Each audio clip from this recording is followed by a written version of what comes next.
Welcome, shiverlings, to my domain.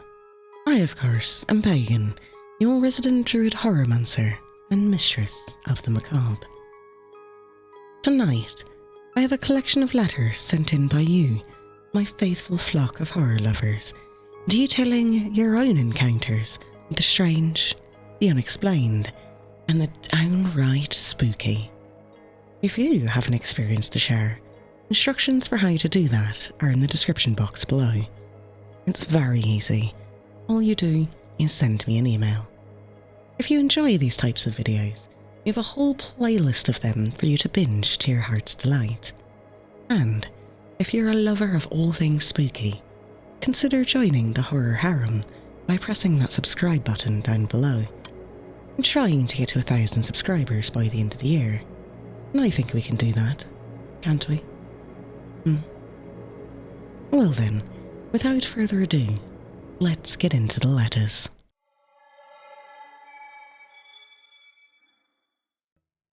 Hunting more than deer.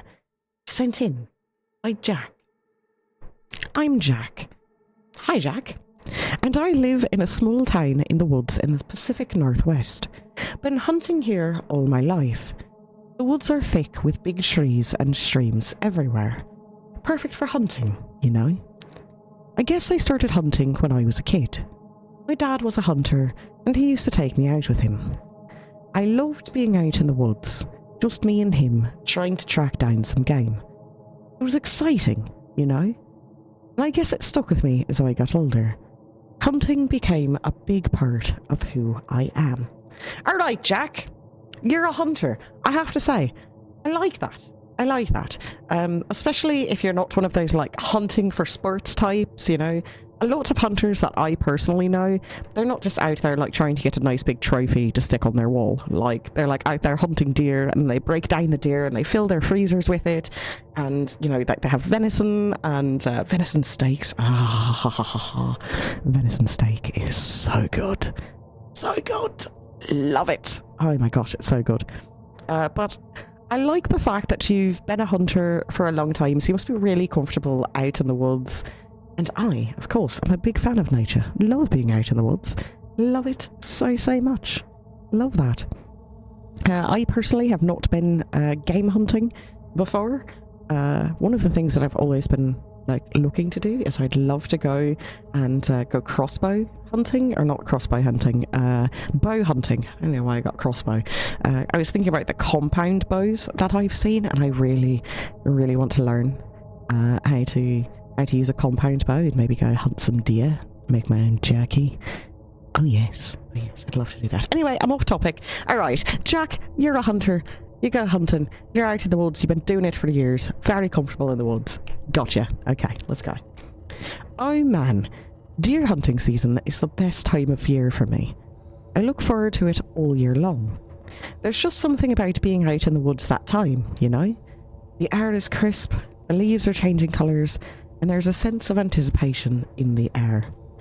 I love everything about it. Waking up before dawn, grabbing my gear and heading out into the woods. I mean, if you're getting up before dawn, that's on you, good sir. I can't. No, I'm usually going to sleep at dawn. But you know, teach their own. All right, you're out super early in the morning. I get it. It's so peaceful and quiet. Just the sounds of nature waking up around me. And then there's the thrill of the hunt. Trying to outsmart a deer, tracking it, waiting for the perfect shot. It's a rush like no other. But it's not just about the hunting.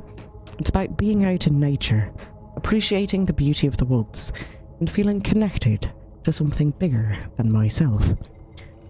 You know what? I can definitely agree with this. I don't know about the thrill of the hunt. Like I said, I've not been hunting. But I definitely can picture it. Just you communing with your ancestors, the spirit of the hunt. I can picture that. Never personally experienced it, but I can picture it. And I do agree, being out in nature, appreciating the beauty of the woods is amazing. But I love the fact that you specifically point out saying feeling connected to something bigger than myself. Yes. Yes, all the yes. Completely agree there. It's just, there's some kind of beautiful connection that happens when you're just out in nature. I love that. I love that. I used to spend weeks preparing for deer hunting season, cleaning my gear, scouting out the best spots, and just getting myself mentally and physically ready. It was like a countdown to Christmas for me, each day bringing me closer to the start of the season. Oh, I love that. I love that. It's like Christmas. It's like Christmas for you. That's great. That's wonderful. It sounds so fun. Man, I've got to get into hunting. Sounds brilliant. And when the season finally arrived, it was like a dream come true. I'd spent hours out in the woods, just me and my thoughts, enjoying every moment of it. And when I was lucky enough to bag a deer, it was the icing on the cake, a reward for all the hard work and dedication. So yeah, deer hunting season has always been my favourite time of year. But after what happened last year, well, let's just say that all changed. Alright, Jack, I have to tell you, I really, really love the way you approach the start of this letter. You've told me all about how much you love being in the woods, about deer hunting season, about it all coming out, how much you loved it. It was like Christmas for you. You've got this amazing setup. And then you've got this little, like, foreshadowing statement where you're like, well, at least until last year when everything changed. And now immediately I'm going from like this bright, happy feeling of like, yeah, this is great, you're out in nature, you're doing a thing, to like, oh no, what happened that was so astronomical that it would change your favorite time of year, that would make you second guess your favorite type of year? And now I'm just sitting here and my brain is already going like, oh my god, what did you find out there in the woods? You, sir, should consider writing a creepypasta. Send it to me. I'd love to read it. You've got some great writing skills here. I don't know if it was intentional, but just the way you tell a story, you've got me hook, line and sinker. Like I'm right here with you. It was later in the year, the last week of deer hunting season. The air was chilly, and the leaves had all but fallen from the trees, leaving the woods bare and quiet. I remember waking up before dawn, excitement coursing through me as I prepared for the day ahead. I grabbed my gear, a thermos of hot coffee, and headed out into the woods, the only sound being the crunch of leaves under my boots. The sky was just starting to lighten, painting the horizon with hues of orange and pink. It was shaping up to be a perfect day for hunting. Again, just some beautiful imagery. Like I'm right here. I'm following you. I'm sucked in. Love this. The early morning of that day was like any other hunting day. I remember the crispness of the air and the silence that enveloped the woods. I was following a familiar path, one that I had walked many times before. The sun was just starting to fully rise, casting a soft light through the trees. As I walked, I listened intently for any signs of movement, any sign of a deer nearby.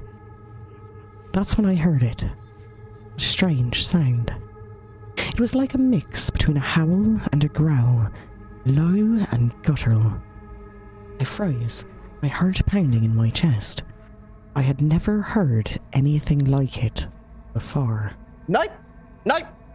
Immediate dislike. Nope. Not no. This is what this friend Jack. Friend Jack. This is when you nope the hell out of there. You don't go to investigate. You nope the hell out of there. Please tell me that you did not go to investigate. Where is your healthy sense of paranoia? Rule number 9, healthy sense of paranoia. You, being familiar with the woods, as familiar as you are, you can't identify this sound. Where is your healthy sense of paranoia? This is when you nope the fuck on out of there. Curiosity got the better of me, and I decided to follow the sound. Of course you did! Of course you followed the sound. What? Why wouldn't you follow the sound? All right, you know what? New rule. New rule. We're starting it.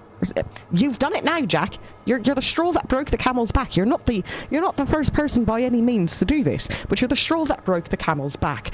Rule number 16. Do not investigate strange sounds on your own. So many of you guys tell me these stories and you're like, oh, I heard this weird thing and I went to go and look and see what it was and then I saw something weird. Stop investigating things on your own. Rule number 16. Rule number 16. Curiosity got the better of me, and I decided to follow the sound. I moved quietly, trying not to make any sound. But as I got closer, the sound seemed to fade away, as if whatever was making it was moving further away from me. Frustrated, I searched the area, but found nothing. It was as if the sound had vanished into thin air. Yeah, of course it did. This is why rule number 16. Don't investigate strange sounds on your own. That's following a strange sound through the forest. That's how you get led to your doom. Do you want to get disappeared? Do you want to get eaten by, I don't know, cannibal trees? Is that what you want to happen? I'm convinced so many of you would never survive in a horror movie. Telling you.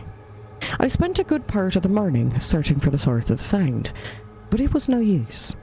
Defeated, I headed back home, disappointed that my hunting trip had been fruitless. I had to get to work, so I didn't have much time to dwell on it. Life of a working man, you know? You know what? Understandable. You only probably had a little bit of time at the start of your morning, that's why you got up like pre-dawn to go hunting, come back from your trip, get dressed, go to work. Understandable. That be life. It's respectable. But also, I feel like the fact that you had work that you had to get to is probably a good thing in your benefit. It stopped you from blindlessly bumbling about the woods searching for the strange sound that's probably going to lead you someplace you very much don't want to be. So kudos for having a job. Heck yeah! One of the few times where having a job with a set schedule might actually have been a benefit to you because you knew you had to be there so you didn't get disappeared in the woods. That's excellent. I love that. I'm happy for you. Also, congrats on having a job. That was not sarcastic, just to be clear. Jobs are hard to come by. Later that evening, after a long day at work, I decided to head back into the woods for another try at hunting. I was hoping to bag one more deer that season to fill out the freezer in the garage and keep me stocked up for a good long while. Jack. You're killing me, Jack. You're absolutely killing me right now. You're like, strange sound, middle of the woods. Well, I'm going to head back out there anyway. Listen, I can understand. Deer is delicious, and you know what? Especially in this economy, the way meat prices are, I don't fault you for wanting to be like, yeah, no, I'd like to have another, get another deer, break it down, have lots of food, for me, and I don't know if you have a family, you didn't mention so far, but me, my family, whoever I happen to live with, friends, whatever, I mean, let's be honest, killing and butchering a deer for, a couple of months worth of food is a heck of a lot cheaper than going to the grocery store. So I understand, I can feel you there, but Jack, where is your healthy sense of paranoia? The fact that you're like, I heard this weird thing in the woods this morning. Might as well go back. You're killing me, Jack. You're killing me. The sun was going down, making long shadows through the trees. I knew I didn't have much time before it'd be too dark to see, so I hurried along, my rifle slung over my shoulder. As I walked, I kept my eyes and ears open for any sign of deer. I moved quiet, trying not to mess up the natural peace of the woods. I looked everywhere, but there wasn't a deer in sight. It was like they had all vanished. Jack. You're in the woods looking for animals and you're not finding any? And you distinctly have the thought that all of the animals have vanished, and that doesn't spark your paranoia? Not at all? This didn't strike you as weird?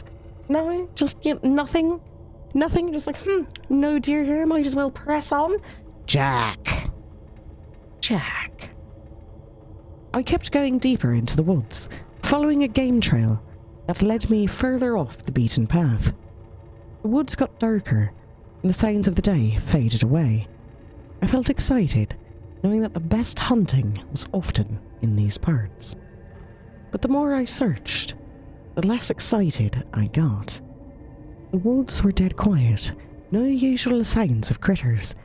It was weird, and I started feeling like something wasn't right. But I kept going, wanting to make the most of my time out there. Damn it, Jack! Damn it, Jack! Are you serious? Are you serious? Really? You felt like something isn't right and you decided to keep going?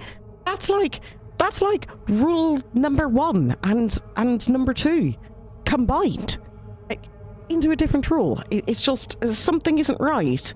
You feel like you're being watched. You probably are. Hairs on the back of your neck stand up on end. It's because something weird is going on. You felt something wasn't right, and you just kept going. I ended up way deep in the woods, far from where I started. It was getting dark fast, but I knew I had to head back. I was about to turn around when I heard it. That strange sound from earlier. It was close by, and I knew I had to check it out. I followed the sound, my heart beating fast. Just like before, the sound faded away, leaving me standing in the dark, feeling lost. Oh, damn it, Jack! Damn it, Jack! What are you doing? What are you doing? Why are you following this sound? No, you heard it again. You should be leaving. This is the part where you leave. You don't go searching for it. You just nope out. You just nope out. You're like, nope, no dear. I'm out of here. Out of here. Damn it, Jack. Damn it, Jack. As I followed the sound through the trees, it felt like it was leading me deeper into the woods. Jack! Come on! You distinctly felt like it was leading you into the woods, and you still were just like, I'm just gonna follow it.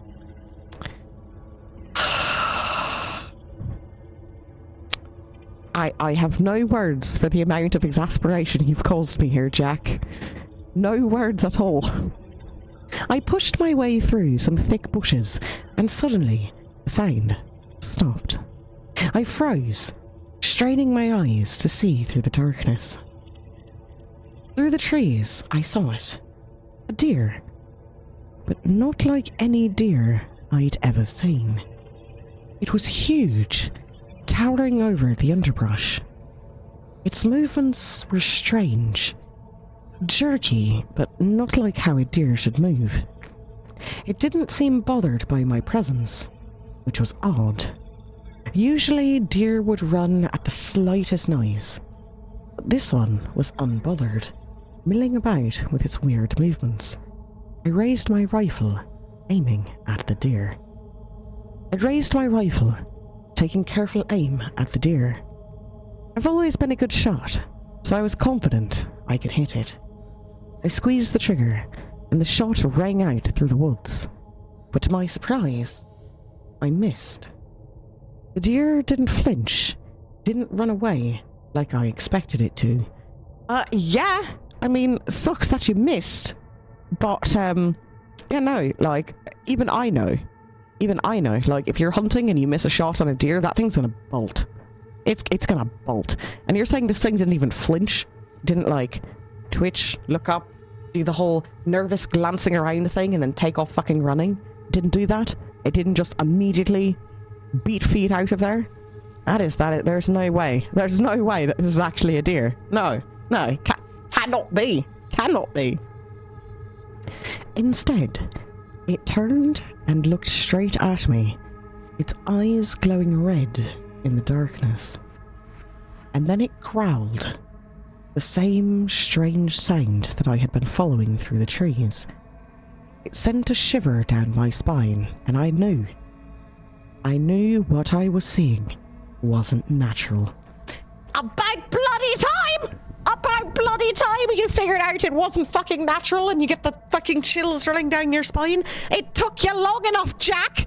It took you bloody long enough. Hold on. So you shoot at the deer, you miss the deer. It doesn't turn around and run. Instead, it just raises its head and it's staring you down with glowing red eyes, and then the deer growls at you.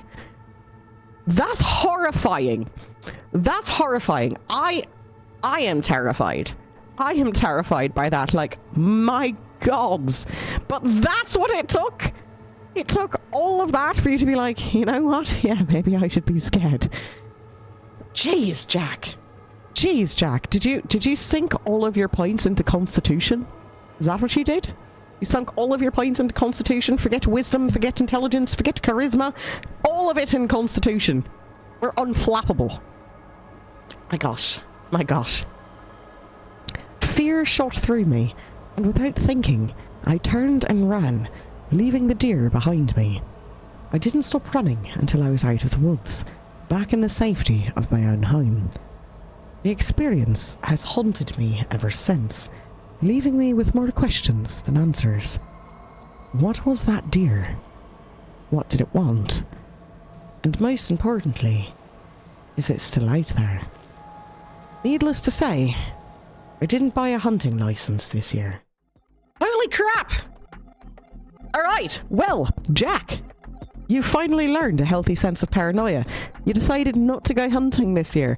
Probably a good choice, given that there's some kind of weird knotted deer out there in the Pacific Northwest with glowing red eyes that growled at you.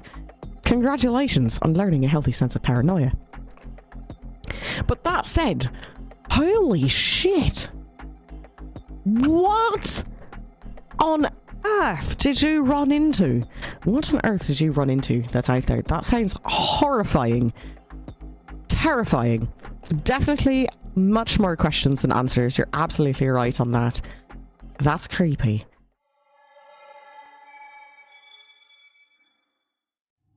Unexpected inspection by Wallaby Wonka.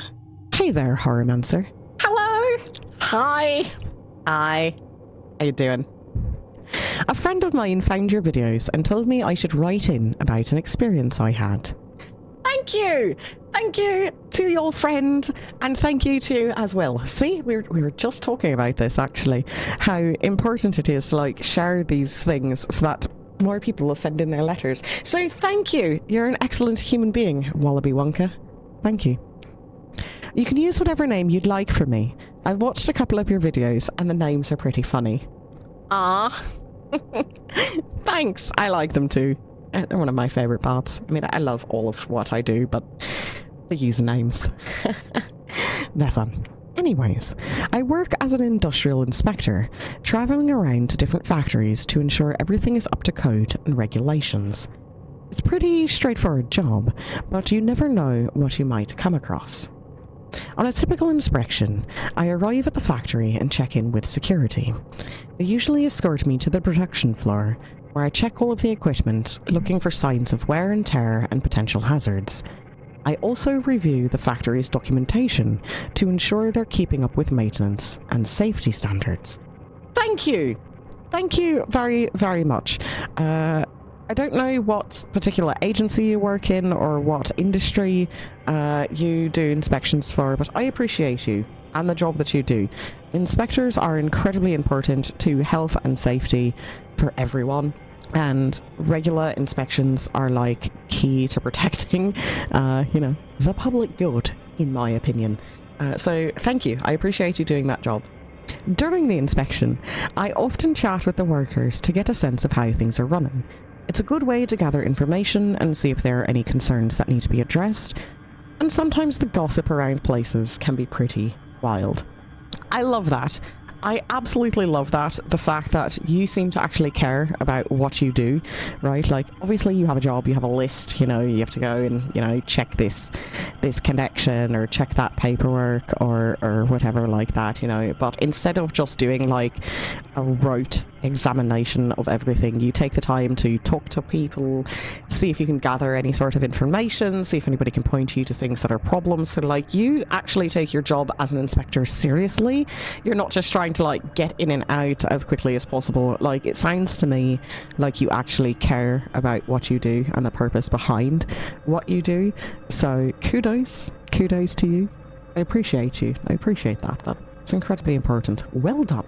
I remember that night vividly. That night at the factory was like any other inspection, or so I thought. The security guard, a burly man named Frank, greeted me at the gate.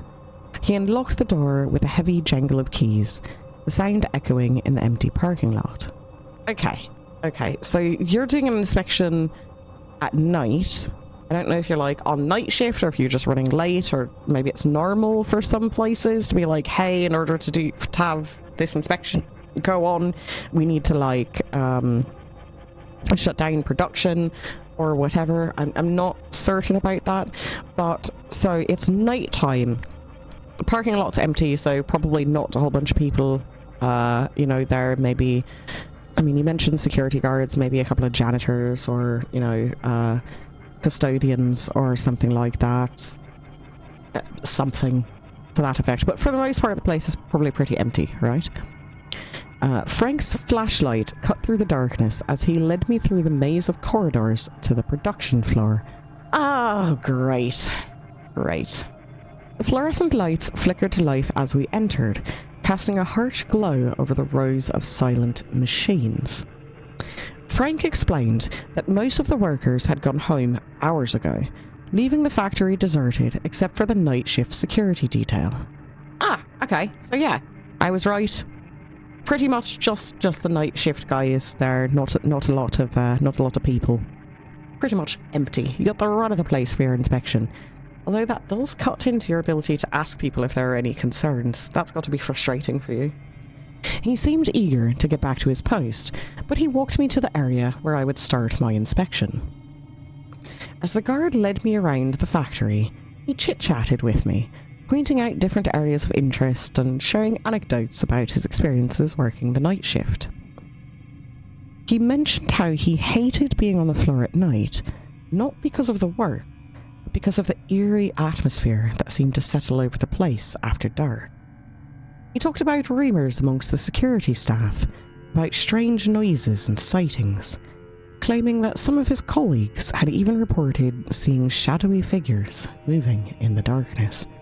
Alright, so weird things happening at night is a very common thing that we see a lot with people's like weird experiences, you know, like night shift, security guards, stuff like that, people just working at night after hours or whatever.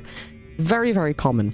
What I think is a little bit strange is that the security guard obviously knew that you were an inspector, right? So you have an inspector coming in, and for a lot of places, when the inspector's coming in, especially if they know an inspector's coming in, they go, you know, crazy, cleaning, stuff like that. Like, everyone knows the inspector is coming. It's not a surprise, which does kind of, like, undermine the whole system a little bit, unless they truly are, like, surprise inspections. That's a whole other rant for another time, I'm sure. But this guy knew that you were an inspector and you're there to inspect the place, and he's telling you stories about like, yeah, no, a bunch of weird stuff goes on at night here. Like, we hear strange things, we see strange stuff. That's an interesting thing to say to an inspector. I listened with mild interest, more focused on the task at hand than on the guard's stories. Still, his words added a layer of unease to the already unsettling environment. Despite my attempts to dismiss the guard's tales as superstition, I couldn't shake the feeling of being watched as we walked through the factory. Night! Rule number 1. If you feel like you're being watched, get the fuck out of there. If you feel like you're being watched, you probably are. Get the hell out of there. Leave. Nope, out of there. Nope, out of there. You feel like you're being watched? No. Get the heck out of there. And also, rule number 7. Don't gaslight yourself. Don't gaslight yourself. What are you doing? You're like, you know, I'm trying to shake this off as suspicion. Don't shake it off as suspicion. Your healthy sense of paranoia exists for reasons like this. As we continued our way around the factory floor, the guard's phone rang. He glanced at the caller ID and answered with a sense of urgency in his voice. I could only hear his side of the conversation, but it was clear that something unexpected had come up. After a brief exchange, the guard turned to me, apologising for the interruption. He explained that he was needed somewhere else in the facility to check on some important file. He seemed flustered, hastily pointing me in the direction of where I needed to continue my inspection before rushing off, leaving me alone in the dimly lit factory. Nope! Hey, this place might be haunted. People see things here all the time. It's weird and it's strange to us. And, we've heard some stuff here on the night staff. All of a sudden, very convenient phone call. It's like, I've got to leave you here on your own, by yourself. I've got to go check this important file somewhere else. My bad, sorry, just continue on along that way on your own. I don't like it. You're splitting the party. Don't split the party. What are you doing? No, you should have just been like, oh, that's alright, I can come with you and then we can come back. His sudden departure left me feeling uneasy. The factory, already shrouded in darkness and silence, now seemed even more ominous without the presence of the guard. As I made my way through the production floor, the only sound was the echo of my footsteps against the concrete floor. The guard's departure had really left me feeling uneasy, and the factory seemed to loom larger and darker in his absence. Yeah, it would. It does. I don't like this. I don't like this for you. You feel uneasy. You have that uneasy feeling. You feel like something isn't right, which means something isn't right. Listen to that feeling. Telling you. Listen to that feeling. Just nope the hell out of places, man. Just nope. Then, cutting through the silence, I heard it. A faint, muffled sound, like someone talking to themselves. At first, I thought it might be the distant rumble of machinery, but as I listened more closely, I realised it was the sound of a voice. It was indistinct, almost like a whisper, but there was an unmistakable urgency to it, a sense of agitation that sent a chill down my spine. I strained to make out the words, but they were garbled and nonsensical, as if the speaker was incoherent with anger or distress. The voice seemed to be coming from around the corner, just out of sight. I hesitated, unsure of whether to investigate or to retreat to the safety of the exit. That's easy! You retreat to the safety of the exit. You get the fuck out of there. Rule number 16. Rule number 16. Don't investigate strange sounds alone. What are you doing? What are you doing? No! No! Wallaby Wonka. For shame. For shame.